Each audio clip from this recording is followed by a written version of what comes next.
সকাল থেকে আকাশটা কেমন মেঘ করে আছে। এই বর্ষাকাল এলেই আকাশের এই অবস্থা থাকে সারাদিন। কদিন ধরে তো জয়া দিদিকেও দেখি না।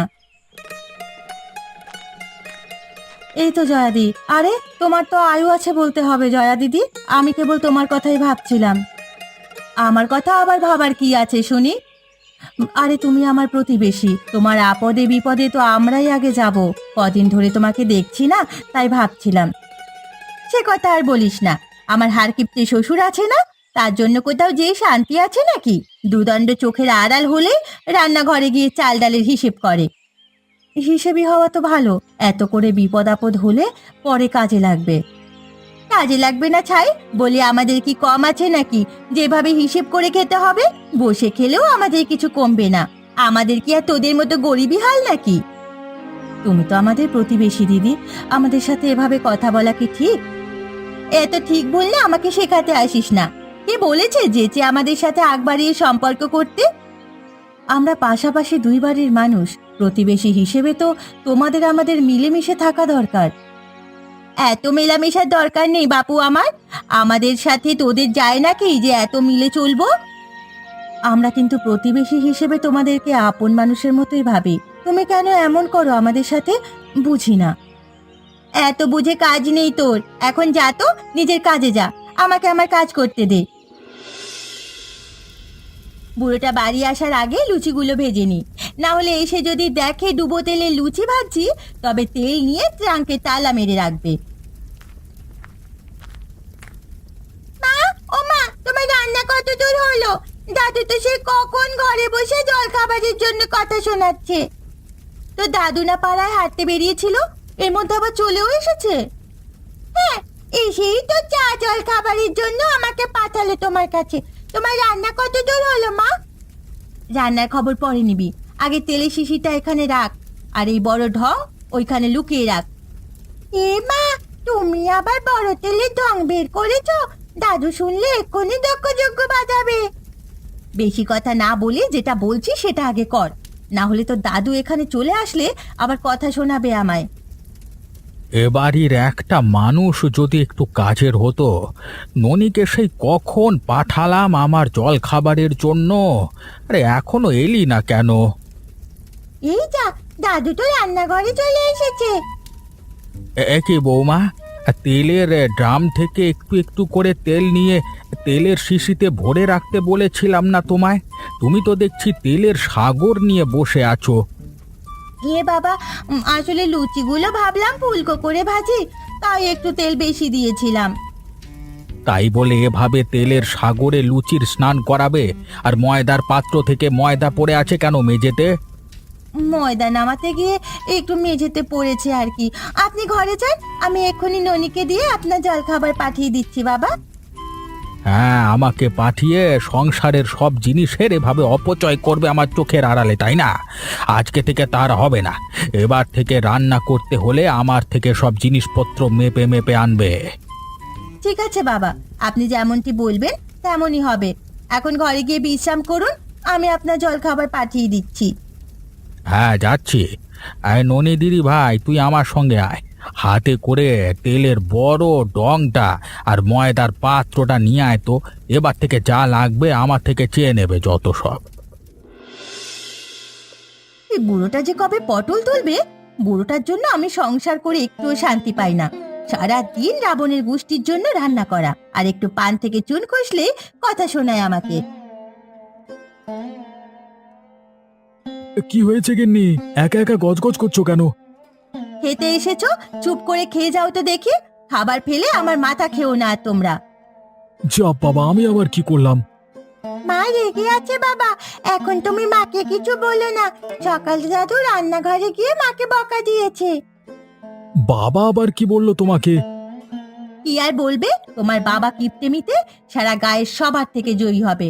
শুধু সারা গায়ে নয়, সারা দুনিয়ায় তিনি জয়ী হবেন। আবার শুরু করলো? আজকে আবার বাবা কি করেছে শুনি? সকালবেলা আমি লুচি ভাজতে ডুবো তেল কেন দিলাম, সেই নিয়ে সে কি তুলকালাম কাণ্ড।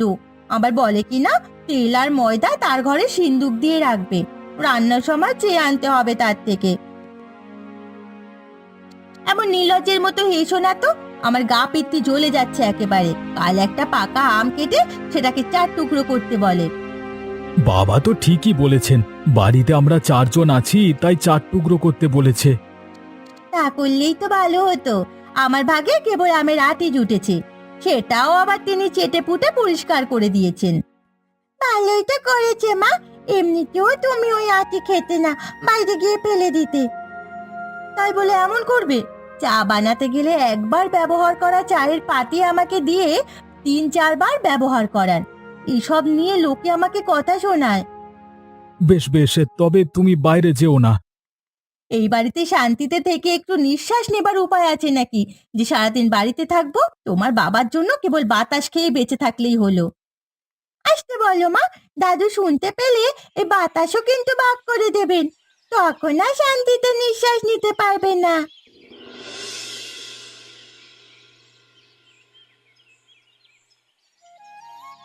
সকাল সকাল কি আমাকে কেউ 1 কাপ চাও দেবে না নাকি আজকে রে বাবা? সকাল থেকে পেটে একটু নিমের জলও পড়লো না। এই নিন বাবা আপনার চা, সাথে 2টো বিস্কুট দেবো? না না বৌমা, এখন বিস্কুট খেয়ে ফেললে আবার বাড়িতে কেউ এলে তাদের সামনে দেবে কি? আর হ্যাঁ, চায়ে চিনি কম দিয়েছো তো?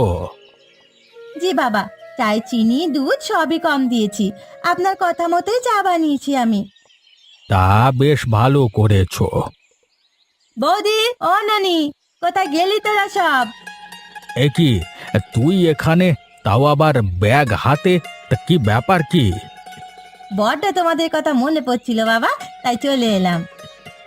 এসেছিস ভালো কথা, তা আবার এত বড় ব্যাগ হাতে নিয়ে এসেছিস কেন? আর আমাদের কোনো খবর না দিয়েই চলে এসেছিস কেন? ও মা, বাবার বাড়িতে আসবো তার জন্য আবার আগাম বলে আসতে হবে নাকি আমার? হ্যাঁ, তোর বৌদিকে তো আমি মেপে চাল দিয়েছি দুপুরে রান্নার জন্য, এখন তুই খাবি কি শুনি? কেন বাবা, এখন আপনি আপনার চাল না হয় একটু বেশি দিয়ে দিন, আমি এখনো ভাত বসাইনি। না না, কোনো চাল বেশি দেওয়া দেওয়ি হবে না, যা দিয়েছি তাই রান্না করো, ওই ভাতেই সবাই ভাগ করে খেলে হয় যত সব। আচ্ছা, আর কিপটে বুড়ো, একে উচিত শিক্ষা না দিলে আর হচ্ছে না। কি ভাবছো এত বৌমা? এখন যাও যাও, তোমরা ঘরে যাও, দেখি শান্তিতে দুদণ্ড এই কাগজ পড়বো সেই উপায়ও নেই। চলো বৌদি, আমি না হয় বাবার ভাগের ভাত থেকে কিছুটা ভাত খেয়ে নেব। আহা, শখ কত আমার খাবারে ভাগ বসাবে? যা এখন আমার চোখের সামনে থেকে যা, যত সব। কি গো বৌদি, এই সকাল থেকে দেখছি চুপচাপ কাজ করে যাচ্ছ, আমি আসাতে তোমরা কেউ খুশি হওনি বুঝি?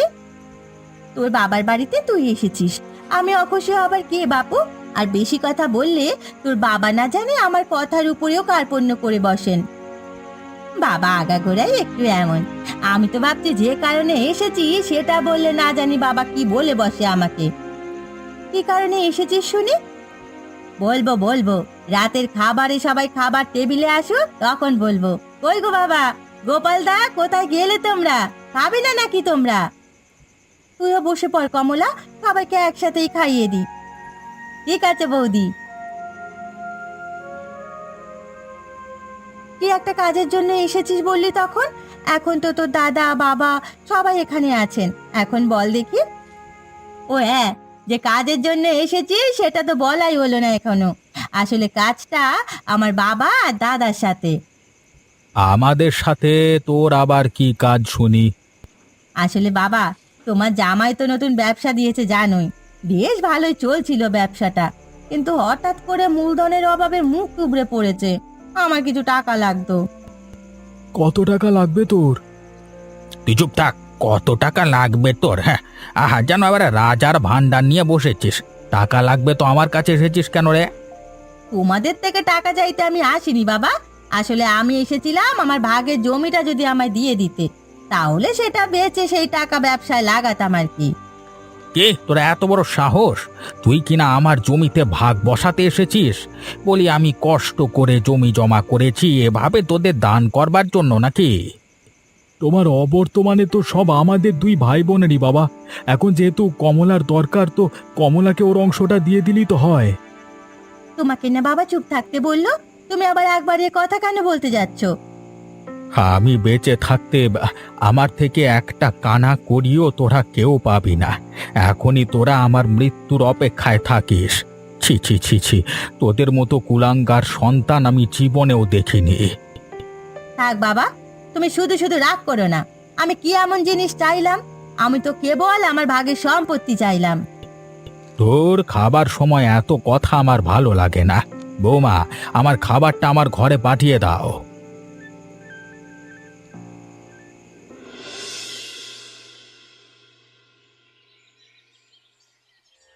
কমলা, একটু হাত চালিয়ে কর, তো দাদা আবার দোকানে যাবে। করছি বৌদি, আমি এদিকে ফুলকো করে লুচিগুলো ডুবো তেলে ভেজে নিচ্ছি। তুমি বরং সুজির হালুয়াটা বানিয়ে নাও।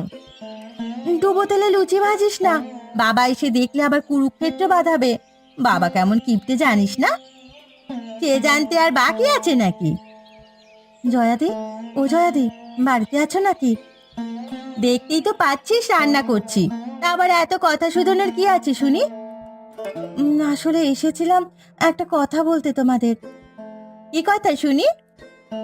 কাল তো আমার ছেলেটার গালে ভাত, তাই একটু ছোটখাটো ভাবে ভাত আর ঝোল মাংসের আয়োজন করতে চাইছি। করবি তো কর, আমাকে কেন এখানে বলতে এসেছিস শুনি? কি হয়েছে বৌমা? রান্নাঘর থেকে এত চেঁচামেচির আওয়াজ কিসের? আরে মালামা, কি হয়েছে? আসলে কাল আমার ছেলেটার গালে ভাত কাকামশাই, তাই আমি একটু ভাত আর মাংসের ঝোলের আয়োজন করব। সেই জন্য আপনাদের নিমন্ত্রণ করতে এলাম। ওইসব প্রতিবেশীর মাংসের ঝোল খেতে আমাদের বয়েই গেছে। তুমি চুপ থাকো বৌমা, তুই কোনো চিন্তা করিস না মালামা। আমি আর ননি দিদি ভাই কালকে দুপুরে তোদের বাড়ির মাংসের ঝোল খেতে যাবো। হ্যাঁ, শুনে খুব খুশি হলাম কাকা বাবু। আমি তাহলে এখন আসি, কাল চলে আসবেন কিন্তু।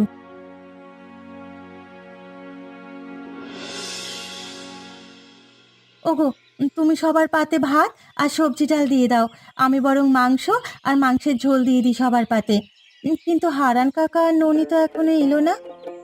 এই তো আমরা চলে এসেছি মালামা। হ্যাঁ, তোর ছেলের গালে ভাত আর আমরা আসবো না তা কি করে হয়? প্রতিবেশীর একটা দায়িত্ব আছে না? আর তোমার যা রান্নার হাত কাকিমা, বাড়িতে তো হিসেব করে তেল ঝাল দিয়ে রান্না হয়, সে মজা পাই না। তাই তোমার হাতে সুস্বাদু মাংসের ঝোল খেতে চলে এলাম। ভালো করেছিস মা, তোরা আসাতে আমি খুব খুশি হয়েছি। এখন হারান কাকার সাথে খেতে বসে পড়, আমি তোদের পাতে ভাত আর মাংসের ঝোল দিচ্ছি। প্রতিবেশীর হাতের যদি হয় ঝোল মাংস, তবে না এসে কি পারা যায়? সকাল থেকেই রান্নার গন্ধ ম করছে আমাদের সারা বাড়িতে। চল দিদি ভাই, তাড়াতাড়ি বসে পড়ি আমরা। আমারও খিদে পেট চোচো করছে, তাড়াতাড়ি আমাদের ঝোল মাংস খেতে দাও কাকিমা। এখনই দিচ্ছি মা, একটু সবুর কর। কই গো, ভাত আর সবজি ডাল দাও এখানে, আমি ঝোল মাংস দিচ্ছি। বাবা, ও বাবা, সেই যে কাল ওদের বাড়ি থেকে ঝোল মাংস খেয়ে এসে ঘুম দিলেন, এখনো তো ওঠার নাম নেই দেখছি। এদিকে সকাল থেকে জল খাবার বানিয়ে বসে আছি আমরা। ও বাবা, বাবা, দাদা, বৌদি, তোমরা সবাই এদিকে এসো। বাবা যে কোনো কথা কইছে না, কোনো সাড়া শব্দ নেই যে। কি হয়েছে কমলা, এভাবে চিৎকার করে উঠলি কেন? ওরে দাদা, বাবা যে আর নেই আমাদের মাঝে, বাবা যে আমাদের ছেড়ে চলে গেছে। সে কি বলছিস তুই কমলা? বাবা চলে গেছে মানে? আমি সকালে বাবাকে খেতে যাবার জন্য ডাকতে এসে দেখি বাবা মারা গেছেন। হায় হায় হায় হায়, এ কি করলো ওপরওয়ালা আমাদের সাথে? আমাদেরকে যে এতিম করে দিলেন। মরেছে ভালোই হয়েছে, আপদ বিদে হয়েছে। আমাকে কি জ্বালানোটাই না জ্বালিয়েছে বুড়ো। এখন মরেছে, আমার হাড় জ্বালা কমবে এবার। বাবা, আমাদের ছেড়ে এভাবে যেতে পারেন না বাবা। কাল যে মানুষটা প্রতিবেশী ঝোল মাংস খেয়ে এলো পেট পুড়ে, আজ সে কি করে মারা গেল? ওরা আবার বাবার খাবারে কিছু মিশিয়ে দেয়নি তো? এই যে, একদম ঠিক ধরেছো, আমি এটাই বলতে চেয়েছিলাম। তাড়াতাড়ি পুলিশ ডাকো, তবেই এই সমাধান মিলবে। পুলিশ না বৌদি, আমার ভাসুর শঙ্কর দাদা আর মৃণালিনী বৌদিকে আনলেই সব সমস্যার সমাধান জানা যাবে। ওনারা গোয়েন্দা বিভাগে চাকরি করেন। বেশ, তবে তাই করা হোক। ওগো, তুমি কি বলো? হ্যাঁ হ্যাঁ, তাই করো কমলা। যদি ওই প্রতিবেশীর ঝোল মাংস খেয়ে বাবার কিছু হয়, এটা জানা যায়, তবে ওদের কাউকে আমি ছাড়বো না। 14 শিকের ভাত খাইয়ে ছাড়বো সব বেটাকে। বিশ্বাস করো জয়া দিদি, আমি কাকাবাবুকে খাবারে বিষ মেশাইনি। বিষ মিশিয়ে আমার কি লাভ হবে বলো তো? চুপ থাক পোড়ামুখী। যখন থানার দারোগা এসে তোদের কোমরে দড়ি বেঁধে নিয়ে যাবে, তখন সুরসুর করে সব সত্যি কথা মুখ দিয়ে বেরিয়ে যাবে। সত্যি করে বল মালা, আমার বাবাকে ওই মাংসের ঝোলের সাথে কি মিশিয়ে খাইয়েছিস? আমি তোদের এত ভালো ভাবতাম, আর তোরা কিনা আমার বাবাকেই মেরে দিলি রে। বিশ্বাস করো দাদা, আমি তো প্রতিবেশী হিসেবে আমার ছেলের গালে ভাতের অনুষ্ঠানে কাকাবাবুকে ঝোল মাংসের নিমন্ত্রণ করেছিলাম কেবল। কে জানতো এমন এক দুর্ঘটনা ঘটবে। থাক বৌদি, ওকে আর কিছু বলার দরকার নেই। এই যে আমার ভাসুর আর মৃণালিনী দিদি চলে এসেছে, যা করার ওরাই করবে। ওদেরকে ধরে নিয়ে যান শঙ্কর দাদা, ওরা আমার শ্বশুর মশাইকে ঝোল মাংসের সাথে বিষ মিশিয়ে খাইয়েছে। কাউকে সামান্য সন্দেহের জন্য তা ধরা যায় না, তার বিরুদ্ধে সকল প্রমাণের ভিত্তিতেই তাকে দোষী সাব্যস্ত করা যাবে। বিশ্বাস করুন আপনারা, আমি কিছু করিনি। ঝোল মাংস তো অনেকেই খেয়েছে, কারোর তো কিচ্ছু হয়নি। এখন আপাতত আমরা কাউকে বিশ্বাস করতে পারবো না। সবাই এখন আমাদের চোখে সন্দেহের তালিকায় থাকবে। আমরা আগে ভালো মতো সব বুঝে নেব, তারপর প্রমাণ জোগাড় করব। তাহলে বোঝা যাবে কে হত্যাকারী। আমার বাবার খাবারে যে বিষ মেশালো, তাদেরকে তোমরা বড় শাস্তির ব্যবস্থা করে দেবে দাদা। তুমি চিন্তা করো না কমলা, আমরা যখন একবার এসে গেছি তখন এর সমাধান করেই যাব। এখন সবাই যার যার ঘরে যাও, আমরা প্রয়োজন মতো সবার সাথে দেখা করব। কি গো, সেই কাল থেকে তো আমরা এই রহস্য নিয়ে ঘাটাঘাটি করছি, কিন্তু কোনো তো সমাধান পেলাম না। তুমি কিছু পেলে গো? কেসটা বড্ড জটিল, বুঝলে গিন্নি। আশেপাশে খোঁজ খবর নিয়ে যা শুনলাম তাতে মালার পরিবার খুবই সজ্জন। আরে ওরা এই কাজ করতে পারে না, আর এর পেছনে ওদের কোনো স্বার্থ নেই। তবে কি এই বাড়ির কেউ এই কাজটা করেছে? আমিও এটাই সন্দেহ করেছি। শুধু এক জায়গাতেই জটলা পাকাচ্ছে। হারান বাবু প্রতিবেশীর বাড়ির ঝোল মাংস খেয়ে এসে ঘুমিয়েছেন, আর পরের দিন তাকে মৃত পাওয়া যায়। বাড়িতে তো উনি কিছুই খায়নি, যা খেয়ে এসেছে প্রতিবেশীর বাড়ি থেকেই খেয়ে এসেছে। এতে করে সন্দেহের আঙুল কেবল ওদের দিকেই ওঠে। সেই জন্যই তো আমি কোনো সিদ্ধান্ত নিতে পারছি না। আর মালার বাড়িতে আমি কালকে রাতে গিয়ে সবার সাথে কথা বলে এসেছি। কারোর কথায় সন্দেহজনক কিছু মনে হয়নি আমার। আসবো কাকু? আরে ননি যে, এসো মা এসো। মা তোমাদের জন্য জল খাবার পাঠিয়ে দিয়েছে, ডুবো তেলে ফুলকো লুচি আর সুজির হালুয়া। বাহ, ডুবো তেলে ফুলকো লুচি আমার খুব পছন্দের। কতদিন বাদে এই বাঙালিয়ানা খাবার খেলাম। শহরে ওসব খাবার খেয়ে আমার রুচি মরে যাওয়ার উপক্রম। এখন তো দাদু মরেছে বলে এইসব ডুবো তেলে ফুলকো লুচি পেয়েছো, না হলে দাদু বেঁচে থাকলে এই তেলের জন্য মাকে কি কথাই না শোনাতো। তোমার দাদু বুঝি খুব কিপটে ছিল? সে আর বলতে, সারাদিন মায়ের সাথে রাগারাগি করতো। পিসি কিছু টাকা চাইতে এসেছে বলে পিসিকেও কত কথাই শোনালো। ঠিক আছে, এখন তুমি যাও মা।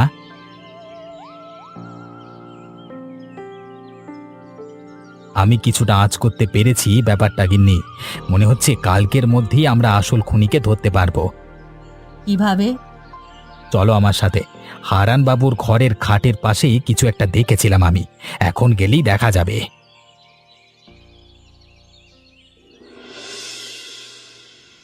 কি রে কমলা, তুই না বললি তোর ভাসুর দুদিনেই খুনিকে বের করে ফেলবে? এত সময় লাগছে কেন তাহলে? ধরবে বৌদি, ধরবে। বললেই তো আর যাকে তাকে ধরা যায় না। উপযুক্ত প্রমাণ না হলে কি কাউকে দোষ দেওয়া যায়? কার নজর পড়লো আমাদের সংসারে তা কেবল ওপরওয়ালাই জানেন। আমাদের হাসি খুশি সংসারটা একেবারে উচ্ছন্নয় চলে গেল গো। কি ব্যাপার শঙ্কর, তোমার কাজ কত দূর? আমার যে আর ভালো লাগছে না এসব। আর আমি আগেই বলেছিলাম মালাদাই সবাইকে ধরে নিয়ে হাজতে ভরে দিতে। পিঠে বেতের বাড়ি পড়লে এমনিতেই সব সত্যি কথা বলে দেবে। হ্যাঁ, সে বলে দেবে, তবে যে এই কাজ করেছে বাড়িটা তার পিঠে পড়লেই কেবল সত্যটা বেরোবে। আমরা আসল খুনিকে ধরে ফেলেছি। কি বলছো কি দাদা, সত্যি? হ্যাঁ কমলা, সত্যি। আজ রাতেই আমরা খুনির পর্দা ফাঁস করে দেব। এখন কেবল রাতের পালা। হারান কাকাবাবুর প্রতিবেশী ঝোল মাংস খেয়ে মরেনি। বাড়ি আসার পরে রাতে তিনি অন্য কিছু খেয়েছেন। বাবা বাড়ি এসে কি খেয়েছেন? আর কেই বা খাবারে বিষ মেশালো? কিভাবে ধরবে তোমরা খুনিকে? খুনি খুব চালাক, মনে হয় না এত সহজে ধরা দেবে। কিন্তু খুনি হারান বাবুকে যে জিনিস খাইয়ে মেরেছে তার প্রমাণ মিলেছে। আমরা বেঁচে থাকলে আজকে রাতেই সব পরিষ্কার হয়ে যাবে। কেন দাদা, তোমাদের মৃত্যু ঝুঁকি আছে নাকি? সে তো আছেই। খুনি যদি আমাদের মাঝের কেউ হয় তবে সে আমাদের থেকে প্রতিশোধ নেবার চেষ্টা তো করবেই। হারান বাবুর ঘরেই আমরা প্রমাণ পেয়েছি। আচ্ছা, সে পরে দেখা যাবে। সবাই রাতের খাবার খেতে এসো, পরে আবার বসলেই হবে। এখন সবাই খেতে এসো দেখি।